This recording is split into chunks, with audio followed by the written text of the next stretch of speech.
in, he said he was an Irish executive, so an issue, and again, it's all about university. It could be your current minister, he's happy and sitting in that throne. It could be her, and it could be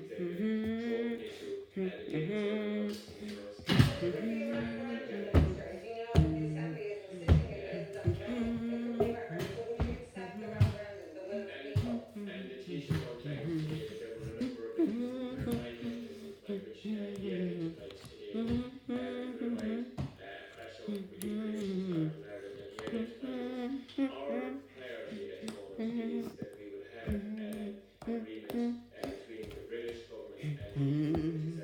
This is as I said at the start, this is a document that by no means gets us to a deal, but does get us to discussions, and those discussions, as both Presidents Juncker and Tusk, and I think in fairness to President Juncker, and I finish on this, Ursula von der Leyen, the new incoming President